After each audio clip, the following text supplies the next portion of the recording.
نحمدہ ونصلی علی رسولہ الکریم اما بعد فاعوذ باللہ من الشیطان الرجیم بسم اللہ الرحمن الرحیم رب اشرح لی صدری ویسر لی امری واحلل عقدۃ من لسانی یفقہوا قولی۔ السلام علیکم ورحمۃ اللہ وبرکاتہ۔ صراط مستقیم میں آپ سب کو خوش آمدید۔ سبق کا آغاز اس واقعے سے ہوگا کہ جب بنی اسرائیل نے اپنے نبی سے کہا، اور اس وقت کے جو نبی تھے وہ شموئیل علیہ السلام تھے۔ بنی اسرائیل نے ان سے کہا کہ ہمارے لیے ایک بادشاہ مقرر کر دیں، اب آپ بوڑھے ہو چکے ہیں اور ہم جہاد کرنا چاہتے ہیں۔ نبی نے کہا کہ تم لوگ اس طرح کی بات نہ کرو کہ تم پر جہاد فرض کر دیا جائے۔ انہوں نے کہا نہیں ہم تو جہاد کریں گے۔ اللہ تعالیٰ سے نبی نے دعا کی اور ان کے اوپر جو ہے وہ طالوت کو مقرر فرما دیا۔ اب وہ کیا تھا، ہیلے بہانے بنانے لگ گئے۔ اب وہ طالوت میں نقص نکالنے لگ گئے کہ نہیں ہمیں تو یہ بادشاہ نہیں چاہیے، ہمیں کوئی اور بادشاہ چاہیے تھا۔ بس ان کا مقصد تھا کہ کسی طرح ہیرا پھیری سے کام لینا ہے اور ہمیشہ کی طرح سرکش بن کے اللہ تعالیٰ سے کیا گیا اپنا ہر عہد کو توڑ دینا ہے۔ اس کے بعد کیا ہوا کہ انہوں نے کہا کہ اگر وہ صندوق جو تم لوگوں سے چھن گیا ہے، اگر وہ تم لوگوں کو واپس مل جائے تو سمجھنا کہ طالوت کو اللہ تعالیٰ نے ہی مقرر کیا ہے۔ اور اس طرح ہی ہوا، ان کو وہ صندوق مل گیا اور وہ سمجھ گئے کہ طالوت اللہ تعالیٰ کی طرف سے مقرر کرتا ہے اور یہی ان کے حق میں بہتر ہے۔ اب جب طالوت جو تھا اپنے لشکروں سمیت چل پڑا تو اس نے کہا کہ راستے میں ایک نہر ہے اور اللہ تعالیٰ تمہیں اس نہر سے آزمائیں گے، تم لوگوں نے سیر ہو کر پانی اس میں سے نہیں پینا۔ لیکن سرکش قوم تو سرکش ہی تھی، کچھ لوگوں نے ان میں سے بہت زیادہ سیر ہو کے پانی پیا۔ اب ان سے جہاد کے لیے آگے نہیں بڑھا گیا اور انہوں نے کہا کہ ہم سے تو یہ نہیں ہو پائے گا اور ہم آگے نہیں جا سکتے۔ لیکن پیچھے رہ گئے تھوڑے سے لوگ اور وہ تقریباً 313 کے پاس تھے۔ انہوں نے کہا کہ کافی دفعہ اس طرح کا ہوا ہے، ان کا یقین، ان کا توکل اللہ تعالیٰ پر اتنا زیادہ تھا کہ انہوں نے آپس میں بات کی اور کہا کہ اتنی دفعہ ایسا ہوا ہے تاریخ میں کہ اللہ تعالیٰ نے چھوٹی جماعت کو جو ہے وہ فتح دی ہے بڑی جماعت کے مقابلے میں۔ اللہ تعالیٰ نے بڑی جماعت کو شکست دی ہے ایک چھوٹی جماعت سے، اور ہمیں پورا یقین ہے کہ اللہ تعالیٰ ہمیں کامیاب اور سرخرو کرے گا۔ یہ تھا ان کا اللہ تعالیٰ پر ایمان۔ ہمارا آج کا سبق آیت نمبر 251 سے لے کر 255 تک ہے، اور آگے ہم دیکھیں گے کہ کیا ہوتا ہے۔ تو شروع کرتے ہیں آیت نمبر 251 سے۔ بسم اللہ الرحمن الرحیم۔ فحاسمهم بإذن اللہ وقاتل داود جالوت وآتاه اللہ الملک والحکمت وعلمہ مما یشاء ولولا دفع اللہ الناس بعدهم ببعد لفسدت الارض ولکن اللہ ذو فضل علی العالمین۔ پھر اس تھوڑی سی جماعت نے اللہ کے حکم سے انہیں شکست دے دی اور داؤد نے جالوت کو قتل کر دیا، اور اللہ نے داؤد کو بادشاہی اور حکمت عطا فرمائی اور جو کچھ چاہا اسے سکھلا دیا۔ اور اگر اللہ اسی طرح لوگوں کے ایک شرپسند گروہ کو دوسرے صالحہ گروہ سے ہٹا نہ دیتا تو زمین میں فساد ہی مچا رہتا، لیکن اللہ تعالیٰ اقوام عالم پر بڑا فضل کرنے والا ہے۔ حضرت داؤد علیہ السلام کا یہاں پہ ذکر آیا ہے تو تھوڑا سا ان کے بارے میں پڑھ لیتے ہیں۔ حضرت داؤد علیہ السلام اپنے بھائیوں میں سب سے چھوٹے تھے، بکریاں چرایا کرتے تھے، پھرتیلا، مضبوط اور چست بدن تھا، بہت اچھے نشانے باز بھی تھے، اور جو وحشی جانور بکریوں کے ریوڑ پر حملہ آور ہوتے پتھروں کے ذریعے ہی انہیں مار ڈالتے یا مار بگاتے۔ ان کی جو ہے وہ تیر اندازی اور ان کے نشانے بازی کا یہاں اللہ تعالیٰ بتا رہے ہیں۔ وہ اتنے جرأت مند اور طاقتور تھے کہ اگر کوئی درندہ ان کے ہتھے چڑھ جاتا تو ان کے نچلے جبڑے پر پاؤں رکھ کر اوپر کے جبڑے کو اس زور سے کھینچتے تھے کہ اسے چیر کر رکھ دیتے تھے۔ اتنے مضبوط تھے حضرت داؤد علیہ السلام۔ اب جب مقابلہ شروع ہوا جالوت کے ساتھ طالوت اور ان کے لشکر کا، تو جالوت خود سامنے آیا اور آ کر دعوت دینے لگا کہ آؤ جو لڑ لو، اور سارے کا سارا لوہے میں ڈوبا ہوا تھا، وہ صرف چہرہ اور آنکھیں ننگی تھیں۔ داؤد علیہ السلام نے راہ میں 2-3 پتھر اس غر سے اٹھا لیے تھے۔ آپ نے ایک کے بعد دوسرا یہ تینوں پتھر فلاخن میں رکھ کر ان سے جالوت پر حملہ کیا، جو اس کی پیشانی پر لگے اور اس کے سر کو چیرتے ہوئے پیچھے گڈی تک نکل گئے، جس سے جالوت مر کر گر پڑا۔ اس واقعے سے جالوت کے لشکر کے حوصلے پست ہو گئے اور طالوت کے اس مختصر لشکر کو اللہ تعالیٰ نے فتح عطا فرمائی۔ بعد میں وہ بنی اسرائیل کا متفق عالیہ اور بلا شرکت غیر بادشاہ بن گیا۔ اس آیت میں اللہ تعالیٰ نے زمین کا انتظام برقرار رکھنے کے لیے اپنا ضابطہ بیان فرمایا ہے، اور وہ یہ ہے کہ وہ کسی قوم کو ایک خاص حد تک زمین میں غلبہ و طاقت حاصل کرنے کی قوت اور توفیق عطا فرماتا ہے۔ پھر جب وہ قوم فساد فی الارض میں مبتلا ہو کر یعنی زمین میں فساد مچا کر اس حد خاص سے آگے بڑھنے لگتی ہے تو کسی دوسری قوم کے ذریعے اس کا زور توڑ دیتا ہے، اور اگر اللہ تعالیٰ ایسا نہ کرتا تو ایک ہی قوم یا پارٹی کا اقتدار زمین پر ہمیشہ کے لیے فساد مچاتا رہتا اور اللہ تعالیٰ کے ملک میں فساد عظیم برپا ہو جاتا۔ اس لحاظ سے اللہ تعالیٰ کا یہ ضابطہ تمام اقوام پر اس کی ایک قسم کی مہربانی ہے۔ اس کا مطلب یہ ہے کہ جب بھی کوئی قوم یا کوئی پارٹی یا کوئی گروہ زمین میں فساد مچاتا ہے تو اللہ تعالیٰ اس کو بدل دیتا ہے، اللہ تعالیٰ اس کو ختم کر دیتا ہے کسی نیک صالحہ گروہ کے ساتھ، اور اگر اللہ تعالیٰ ایسا نہ کرتے تو زمین پر ہمیشہ کے لیے ہی فساد مچا رہتا، اور اگر اللہ تعالیٰ نے ایسا نہ کیا تو یہ اللہ تعالیٰ کی مہربانی نہ ہوتی۔ لیکن اللہ تعالیٰ کا یہ اصول ہے کہ اللہ تعالیٰ نے ہمیشہ ظالم قوم کو جو ہے وہ جھٹلا دیا ہے اور اس کو تبدیل کر دیا ہے صلح پسند قوم کے ساتھ، تاکہ لوگوں پر ایک قسم کی اپنی مہربانی کو ظاہر کر سکے اور تاکہ یہ بھی کہ زمین میں فساد نہ مچا رہے۔ آیت نمبر 252، تِلْکَ آیاتُ اللہِ نَتْلُوہا عَلَيْکَ بِالْحَقِّ وَإِنَّکَ لَمِنَ الْمُرْسَلِینَ۔ یہ اللہ کی آیات ہے جنہیں ہم آپ کو ٹھیک ٹھیک پڑھ کر سناتے ہیں، اور بلا شبہ آپ ان لوگوں میں سے ہیں جنہیں رسول بنا کر مبعوث کیا گیا ہے۔ یہاں آیات سے مراد وہ معجزہ نما واقعات ہیں جو بنی اسرائیل کو پیش آئے ہیں، جیسے وبا سے ڈر کے گھر بار چھوڑنے والے ہزاروں لوگ جنہیں اللہ تعالیٰ نے موت کے گھاٹ اتار دیا، جسے داؤد علیہ السلام کا اکیلے جالوت جیسے جابر بادشاہ کو مار ڈالنا اور اللہ تعالیٰ کی ایک مختصر سی جماعت کو غلبہ عطا فرمانا، اور داؤد جیسے ایک گمنام چرواہے کو بادشاہی اور نبوت سے سرفراز فرمانا، وغیرہ وغیرہ۔ یہ واقعات ٹھیک ٹھیک اللہ تعالیٰ بذریعہ وحی آپ سے بیان کر دیتے ہیں، اور آپ کا قرون ماضیہ کے ٹھیک ٹھیک حالات کو بتلانا یقیناً آپ کی رسالت کی ایک بڑی دلیل ہے۔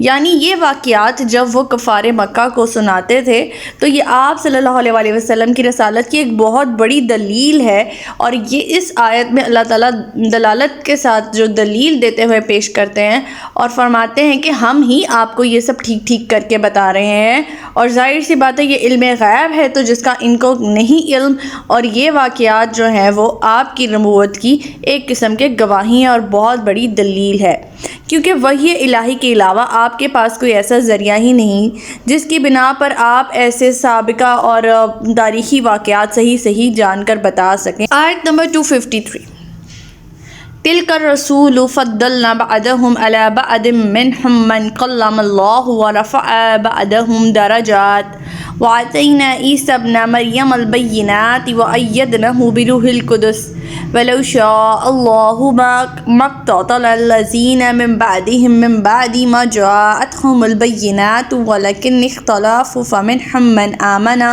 وَمِنْهُم مَّن كَفَرَ وَلَوْ شَاءَ اللَّهُ مَا اقْتَتَلُوا وَلَٰکِنَّ اللَّهَ يَفْعَلُ مَا يُرِيدُ۔ یہ رسول جو بھیجے گئے ہم نے انہیں ایک دوسرے سے بڑھ چڑھ کر فضیلت دی۔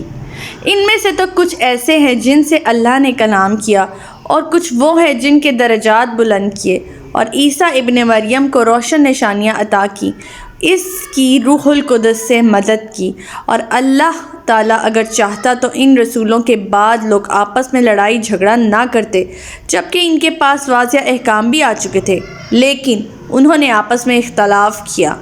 پھر کوئی تو ان احکام پر ایمان لایا اور کسی نے انکار کر دیا، اور اگر اللہ چاہتا تو وہ آپس میں لڑائی جھگڑا نہ کرتے، لیکن اللہ تو وہی کچھ کرتا ہے جو وہ چاہتا ہے۔ اس آیت میں انبیاء کرام کی جو ہے وہ فضیلت کے بارے میں اللہ تعالیٰ بتاتے ہوئے فرماتے ہیں کہ ہر انبیاء اور رسول جو ہے وہ بہت اہمیت کا حامل ہے، بہت فضیلت کا حامل ہے۔ سب سے زیادہ تو ان کی فضیلت یہی ہے کہ انہیں اللہ تعالیٰ نے نبوت اور رسالت سے نوازا تھا، اس لحاظ سے ان میں کوئی فرق نہیں، اور یہی وہ چیز ہے جس کے متعلق رسول اللہ صلی اللہ علیہ وسلم فرمایا کرتے تھے، مجھے کسی پیغمبر پر فضیلت نہ دو، نیز فرمایا کہ کسی پیغمبر کو دوسرے پیغمبر پر فضیلت نہ دو، حتیٰ کہ یونس پر بھی رہی جزوی فضیلتیں تو اس لحاظ سے اللہ تعالیٰ نے کسی رسول کو کسی ایک فضیلت سے نوازا اور دوسرے کو کسی دوسری فضیلت سے، جیسے کہ اس آیت میں اللہ تعالیٰ نے بعض انبیاء کے فضائل خود ہی ذکر فرما دیے، اور یہاں فضائل سے مراد دراصل وہ خصائص یا مخصوص معجزات ہیں جو دوسروں کو عطا نہیں ہوئے۔ مثلاً حضرت موسیٰ علیہ السلام سے اللہ تعالیٰ نے اس دنیا میں اس زمین سے براہ راست کلام کیا، اور جو کسی نبی سے نہیں کیا۔ اسی طرح عیسیٰ علیہ السلام اللہ کے حکم سے مردوں کو زندہ کرتے اور مٹی کے پرندے بنا کر ان میں روح پھونک کر اڑا دیتے تھے۔ اختلاف یا باہمی جھگڑے کی اصل بنیاد انسان میں قوت ارادہ اور اختیار ہے۔ اگر انسان اس قوت اور اختیار کو اللہ کی مرضی کے تابع بنا لے تو یہ ایمان ہے اور یہی اسلام ہے، اور اگر اس کا آزادانہ استعمال کرنا شروع کر دے اور اللہ کے احکام کی پرواہ بھی نہ کرے تو یہی کفر ہے۔ اللہ کی مشیت یہ ہے کہ انسان کو قوت ارادہ دی جائے، پھر دیکھا جائے کہ کون اس کو درست استعمال کرتا ہے اور کون غلط، اور جو لوگ اس کا غلط استعمال کرتے ہیں وہی آپس میں اختلاف اور لڑائی جھگڑے میں پڑے رہتے ہیں۔ اگر اللہ تعالیٰ چاہتا تو انسان کو یہ قوت ہی نہ دیتا، پھر نہ کوئی اختلاف ہوتا نہ لڑائی جھگڑا، بس سب کے سب مومن ہوتے۔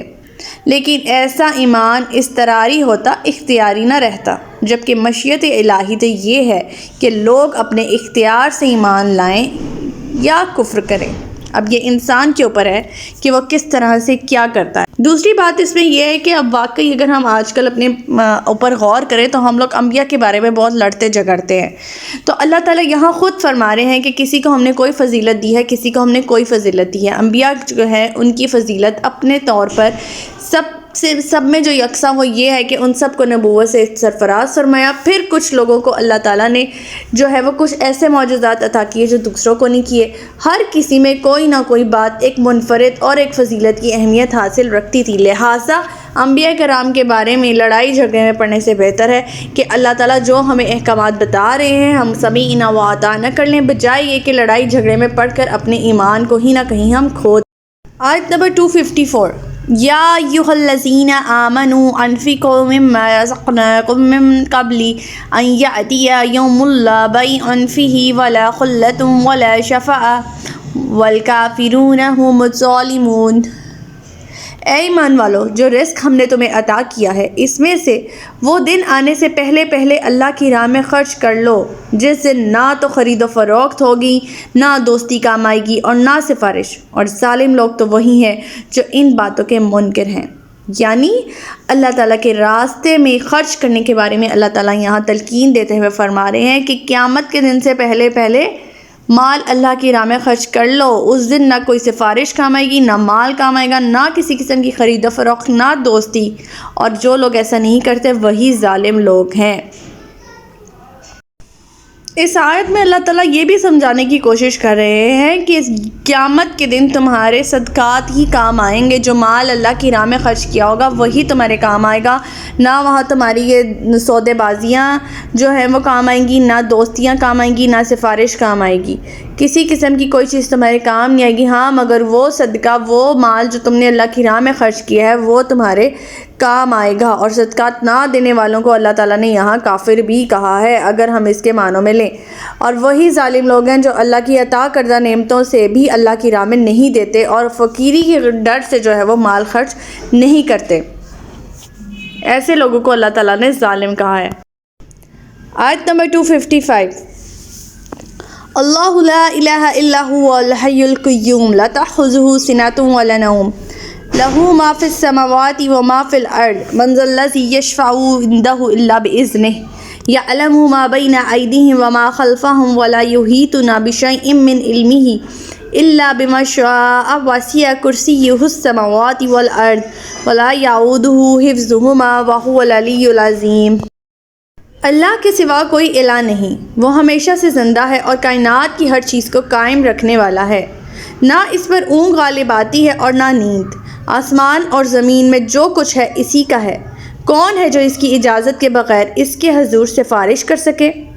جو کچھ لوگوں کے سامنے ہے وہ اسے بھی جانتا ہے، اور جو ان سے اوجھل ہے اسے بھی جانتا ہے۔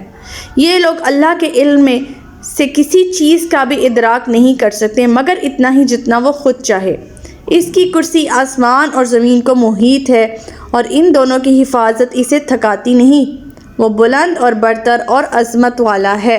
یہ آیت آیت الکرسی کے نام سے مشہور ہے اور اس میں اللہ تعالیٰ کی ایک مکمل معرفت بیان کی گئی ہے جس کی مثال کہیں پہ بھی نہیں ملتی۔ اسی لیے اس آیت کو قرآن کی سب سے افضل آیت قرار دے دیا گیا ہے۔ اس کے بارے میں آپ صلی اللہ علیہ وآلہ وسلم نے فرمایا، حضرت ابو ہریرہ فرماتے ہیں کہ رسول اللہ صلی اللہ علیہ وآلہ وسلم نے فرمایا کہ ہر چیز کی ایک کوہان ہوتی ہے اور قرآن کی کوہان سورۃ البقرہ ہے۔ اس میں اس آیت جو قرآن کی سب آیتوں کی سردار ہے وہ آیت الکرسی ہے۔ یہ ترمذی کی حدیث ہے۔ اس آیت کی عظمت یہ ہے کہ یہ آیت جہاں اللہ تعالیٰ کی تمہید و تقدیس بیان کرتی ہے، جہاں اللہ تعالیٰ کے واحد ہونے کا بیان کرتی ہے، وہیں یہ شرک کی سب قسم کی جڑیں کاٹ دیتی ہے۔ سب سے پہلے اللہ تعالیٰ کیا فرما رہے ہیں؟ اس کا کوئی الہ نہیں۔ اس کی دلیل دو باتیں ہیں، دو صفات ہیں۔ ایک یہ کہ وہ حی ہے یعنی ہمیشہ زندہ ہے، اور ہمیشہ باقی ہے، ابد ہے، جس کا مطلب یہ ہوا جو ہستی زندہ نہیں ہمیشہ کے لیے رہ سکتی وہ الہ نہیں ہو سکتی۔ آگے فرمایا ہے کہ اسے نہ اونگ آتی ہے نہ نیند۔ یہ اللہ تعالیٰ کے ایوب سے تقدیس ہے۔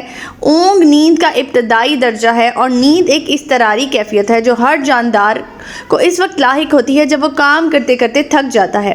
اسی حالت میں نیند اس پر غالب آ کر اسے بے ہوش بنا دیتی ہے اور اس میں موت کے کچھ آثار بھی پائے جاتے ہیں۔ اسی لیے کافی احادیث میں نیند کو موت کی بہن قرار دیا گیا ہے اور بعض احادیث میں تو اسے موت سے تعبیر کر دیا گیا ہے، یعنی اگر آپ سوتے ہیں تو ایک قسم کے وہ آپ حالت موت میں ہوتے ہیں، اللہ تعالیٰ نے آپ پر موت طاری کی ہوتی ہے۔ اب یہاں اللہ تعالیٰ فرما رہے ہیں کہ نیند تو دور کی بات، اللہ کو تو اونگ بھی نہیں آتی، یعنی جو ابتدائی نیند کا حصہ ہوتا ہے اللہ کو وہ بھی نہیں آتا۔ اس کائنات کا سارا نظام آن کی آن میں درہم برہم ہو جائے، اللہ کے سوا جتنے معبود ہیں وہ سب یا تو پہلے ہی مردہ ہیں یا پھر اونگ، نیند اور موت کا شکار ہونے والے ہیں، لہٰذا وہ الہ نہیں ہو سکتے۔ آگے اللہ تعالیٰ کیا فرما رہے ہیں؟ آگے فرما رہے ہیں کہ زمین اور آسمان کی جملہ اشیاء اس کی مملوک ہیں اور وہ ان کا مالک ہے، اور یہ تو ظاہر ہے کہ جو چیز خود کسی کی مملوک ہو وہ الہ نہیں ہو سکتی۔ پھر فرمایا کہ اس کے پاس کسی کو اس کی اجازت کے بغیر سفارش کرنے کی قطعاً اجازت نہ ہوگی۔ عرب لوگوں میں کسی نہ کسی رنگ میں اللہ کے ہاں سفارشی کے قائل تھے، اور یہ سفارش دنیاوی معاملات کے لیے بھی ہو سکتی ہے اور اخروی نجات کے لیے بھی۔ مشرکین کا سفارش کے متعلق یہ عقیدہ تھا کہ ان کے دیوتا یا فرشتے یا اولیاء کیونکہ خود اللہ تعالیٰ کی طرف سے فیض یاب ہیں، اختیارات کے مالک ہیں، لہٰذا وہ ہمیں ہر طرح سے فائدہ پہنچا سکتے ہیں، اور کیونکہ وہ اللہ تعالیٰ کے بہت نزدیک ہیں، ہم تو رہے گناہ گار، ہم کیسے اللہ تعالیٰ کی بات کریں، ہم کیسے اللہ تعالیٰ سے بات کریں، ہماری تو نہیں اللہ تعالیٰ نے سنی، لہٰذا ہم ان کا سہارا لیتے ہوئے ہم تو ان سے نہیں مانگ رہے، ہم اللہ سے ہی مانگ رہے ہیں، لیکن ہمیں ان کا سہارا چاہیے کیونکہ ہم بہت گناہ گار ہیں، اور یہی ہماری بگڑی جو ہے وہ بنا سکتے ہیں، نعوذ باللہ۔ یہ عقیدہ کیونکہ اللہ تعالیٰ کی بجائے دوسروں پر توکل اور اعتماد کی راہ دکھلاتا ہے، لہٰذا اس عقیدے کی پرزور الفاظ میں تردید فرما کر اللہ تعالیٰ یہاں فرما رہے ہیں کہ یہ نہیں ہے۔ اللہ کے حضور سفارش صرف اسی کی قبول ہوگی جسے اللہ تعالیٰ اذن دے گا، جسے خود اللہ تعالیٰ چاہے گا اسے ہی سفارش کی اجازت دے گا، اور جس شخص کے حق میں چاہے گا اسی کے لیے اجازت دے گا، اور جس کام کی معافی کے لیے سفارش کی اجازت دے گا، سفارش کرنے والا صرف اسی بات کے متعلق سفارش کر سکے گا۔ اس کے بعد اللہ تعالیٰ فرما رہے ہیں اللہ تو سب لوگوں کے اگلے اور پچھلے اور ماضی اور مستقبل کے سب حالات سے پوری طرح واقف ہے، جبکہ دوسرے اللہ کی وسعت علم کی گرد کو بھی نہیں پا سکتے۔ سفارش تو یہ ہوتی ہے نا کہ فلاں شخص سے فلاں کام غلطی سے یا دانستہ سرزد ہو گیا ہے، اس کی زندگی کا سابقہ ریکارڈ بالکل ٹھیک ہے، لہٰذا اس کا یہ گناہ معاف کر دیا جائے، لیکن اللہ کے مقابلے میں ان مشرکوں کے سفارشی اللہ کے علم میں کیا اضافہ کر سکتے ہیں؟ ان کو تو اتنا ہی علم دیا گیا ہے جتنا کہ اللہ تعالیٰ کو انہیں علم دینا منظور تھا، وہ اپنی ذات کا بھی پورا علم نہیں رکھتے تو وہ دوسروں کے متعلق کیا ہی علم رکھ سکتے ہیں۔ آگے اللہ تعالیٰ فرما رہے ہیں کہ اس کی کرسی تمام کائنات کو اپنی لپیٹ میں لیے ہوئے ہے، پھر کوئی اللہ کی گرفت سے بچ کر کہاں جا سکتا ہے؟ آگے اللہ تعالیٰ فرما رہے ہیں کہ کائنات کے انتظام اس کی حفاظت اللہ تعالیٰ کو نہیں ٹھکاتی، لہٰذا اللہ تعالیٰ کو انسان اور انسانی کمزوریوں پر محمول نہ کیا جائے تو ہی بہتر ہے۔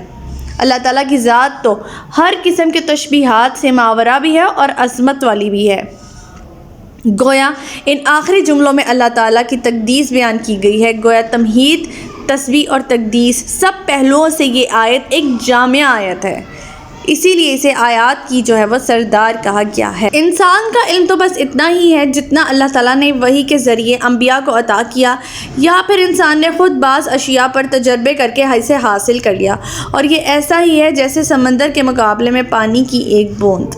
اب کیونکہ یہ کائنات اس کی وسعت لامحدود ہے اور اس کا احاطہ انسان کی بساط سے باہر ہے، انسان جتنی طاقتور سے طاقتور دوربینیں ایجاد کرتا رہے، کائنات کی وسعت اسے دیکھ کر اسے حیرانگی میں مزید اضافہ ہی ہوگا۔ اللہ تعالیٰ سے دعا ہے کہ اللہ تعالیٰ ہمیں اس پر عمل کرنے کی توفیق عطا فرمائے، اللہ تعالیٰ ہمیں صراط مستقیم پہ استقامت عطا فرمائے، اور اللہ تعالیٰ ہمیں ہدایت نصیب فرمائے، ایسی ہدایت کہ جس کے بعد گمراہی نہ ہو۔